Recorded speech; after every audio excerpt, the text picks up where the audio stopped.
अस्सलाम वालेकुम everyone, welcome back to the channel. उम्मीद है आप तमाम दोस्त खैरियत से होंगे। मेरा नाम एडवोकेट मलिक आकिब हजूर है और इस चैनल पर हम लीगल एजुकेशन से रिलेटेड कंटेंट बनाते हैं।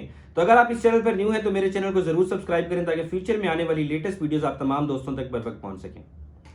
आज की इस वीडियो के अंदर हम उन तमाम स्टूडेंट्स के लिए वीडियो बना रहे हैं जिन्होंने अपनी इंजीनियरिंग की हुई है, जिन्होंने अपना बीएस प्रोग्राम किया हुआ है, मास्टर्स किया हुआ है, वो लॉ के अंदर एडमिशन लेना चाहते हैं।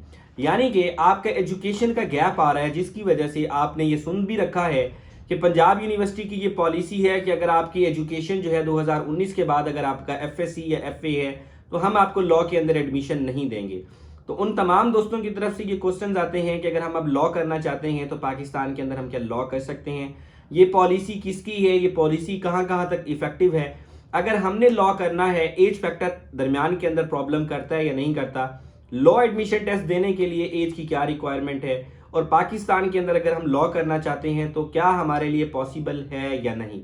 तीसरे नंबर के ऊपर क्वेश्चन किया जाता है कि हमें पाकिस्तान का लॉ करना चाहिए या हमें एक्सटर्नल लॉ करना चाहिए। तो आज की इस वीडियो के अंदर इन तमाम क्वेश्चंस को हम लोग आपको एड्रेस करेंगे और वो तमाम क्वेश्चंस को आंसर करेंगे जो आपके जहन के अंदर आते हैं, ताकि फ्यूचर के अंदर इस तरह के जितने भी क्वेश्चंस हैं वो एड्रेस हो जाएं और स्टूडेंट्स की तरफ से सिमिलर क्वेश्चंस मजीद रिसीव ना हो। तो वीडियो को शुरू करने से पहले वो तमाम स्टूडेंट्स जो लॉ एडमिशन टेस्ट की प्रिपरेशन कर रहे हैं या करना चाहते हैं, तो इस वक्त हमारे अकेडमी का सुपर बैच अनाउंस हो चुका है। जैसा कि आप जानते हैं कि पिछले 5.5 साल से हमारा इदारा लॉ एडमिशन टेस्ट की प्रिपरेशन करवा रहा है। तो अगर आप लॉ एडमिशन टेस्ट की प्रिपरेशन ऑनलाइन किसी क्रेडिबल रिसोर्स की तलाश के अंदर हैं, ऑनलाइन करना चाहते हैं, तो स्क्रीन के ऊपर एक नंबर आ रहा होगा, उसके ऊपर कॉन्टैक्ट करके आप हमारी डेमो वीडियोस देख सकते हैं कि हमारा इदारा किस तरह से प्रिपरेशन करवाता है। तो अब आते हैं हम वीडियो के मेन टॉपिक की तरफ और हम डिस्कस करते हैं एज फैक्टर के बारे में।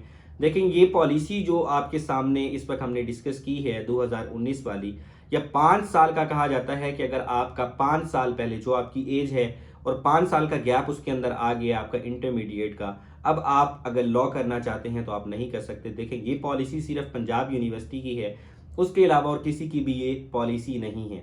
तो पंजाब यूनिवर्सिटी और पंजाब यूनिवर्सिटी से जितने भी एफिलिएटेड इंस्टीट्यूट्स हैं उसके अंदर पाबंदी है, अगर आप वहाँ पर एडमिशन लेना चाहते हैं तो आपको मुश्किल का सामना करना पड़ सकता है। तो उसके लिए बेहतर ये है, आपको सजेस्टेड ये है कि किसी भी कॉलेज के अंदर आप विजिट कर लें, उन्हें बताएं ये फैक्टर्स हैं, ये सिनेरियो है, मैं एडमिशन लेना चाहता हूँ, क्या मेरा एडमिशन पॉसिबल है या नहीं। अगर वो इदारा आपको एडमिशन दे देता है, वो आपको प्रॉमिस कर लेता है, तो आप वहाँ पर एडमिशन ले सकते हैं। बाकी फैक्टर्स को मद्देनजर रखते हुए अगर आपकी तसल्ली होती है तो आप वहाँ पर अपना एडमिशन ले सकते हैं। उसके बाद ये पॉलिसी पूरे पाकिस्तान के अंदर कहीं भी नहीं है।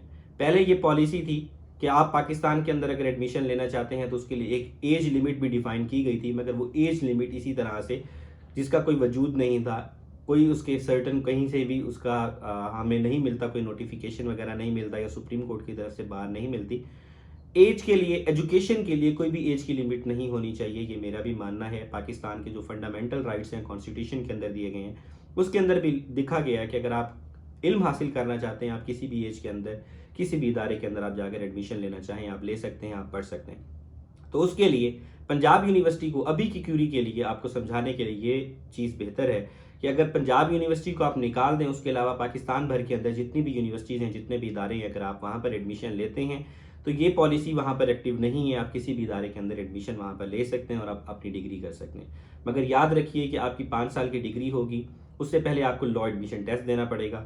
लॉ एडमिशन टेस्ट देने के बाद 5 साल की डिग्री होगी। अगर आप डिफरेंट सिटी के अंदर जाते हैं, अपना होम स्टेशन छोड़ते हैं और किसी और स्टेशन के ऊपर जाते हैं, मिसाल के तौर पर आप लाहौर से हैं और आपको किसी ने कह दिया कि आप BZU से या IUB से आप एडमिशन ले लें, तो वहाँ पर फिर आपको सफ़र करके जाना पड़ेगा जब भी पेपर होंगे, जब भी उसका शेड्यूल आएगा।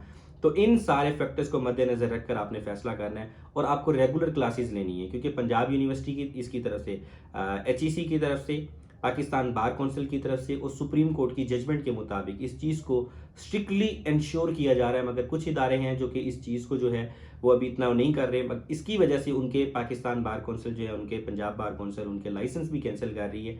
तो आपने मद्देनजर रखना है कि ये पॉलिसी आपको कितना इफेक्ट कर सकती है अगर वहाँ पर आप रेगुलर एडमिशन लेने नहीं जाते।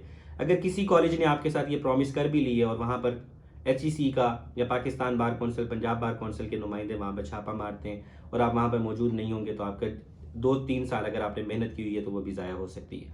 तो इस चीज़ को अंडर कंसिडरेशन रखते हुए आपने जो है फैसला करना है। उसके बाद हम लोग बात कर रहे थे कि आप क्या करना चाहिए, आपको लॉ एडमिशन टेस्ट के लिए कोई एज लिमिट है या नहीं। लॉ एडमिशन टेस्ट के लिए कोई भी एज लिमिट नहीं है, आप किसी भी एज के अंदर लॉ एडमिशन टेस्ट देना चाहते हैं तो आप दे सकते हैं। 1810 HEC की तरफ से फ़ीस है, वो फ़ीस दें, लॉ एडमिशन टेस्ट के लिए अप्लाई करें, अपने लॉ एडमिशन टेस्ट को प्रिपेयर करें और जाके लॉ एडमिशन टेस्ट दे सकते हैं। तीसरे नंबर के ऊपर वो वाले स्टूडेंट्स हैं जो पूछते हैं कि हमें पाकिस्तान का लॉ करना चाहिए, एक्सटर्नल लॉ करना चाहिए। एक्सटर्नल लॉ करने के लिए जाते हैं तो सिंपली आपके जहन के अंदर होना चाहिए 35 से 40 लाख रुपए अगर आपकी जेब के अंदर है तो आप एक्सटर्नल लॉ की तरफ जाएं, क्योंकि ये काफ़ी कॉस्टली है। ऑलरेडी आप जो है इतना अपनी एजुकेशन कंप्लीट करके आते हैं, बीएस कंप्लीट करके आते हैं, उसके बाद अगर आप एडमिशन लेते हैं और इतनी कॉस्ट आप इसके ऊपर लगाते हैं तो मुझे समझ नहीं आता पर्सनल लेवल के ऊपर कि इतने पैसे आपको इस तरफ लगाने चाहिए। और उसके बाद भी आपको देखना है कि आपका फ्यूचर इस फील्ड के अंदर क्या होगा। इससे पहले जो आपने अपनी पेरेंट डिग्री की है उसका भी देखना पड़ेगा कि वो ज़्यादा आपके लिए बेहतर है या कि आपके लिए बेहतर है, आपका फ्यूचर किसके अंदर है। तो ये सारी चीज़ों को मद्देनज़र रखते हुए आपको फैसला करना है और देखना है कि आपने लॉ के अंदर एडमिशन मास्टर्स या अपना बीएस प्रोग्राम करने के बाद लॉ में एडमिशन लेना है या नहीं। इस हवाले से अगर आपको कोई कन्फ्यूजन हो, कोई क्वेश्चन हो, स्क्रीन के ऊपर एक नंबर आ रहा होगा, उसके ऊपर मैसेज करके आप हमसे पूछ सकते हैं। मिलते हैं अगली वीडियो में। Thank you very much. अल्लाह हाफिज़।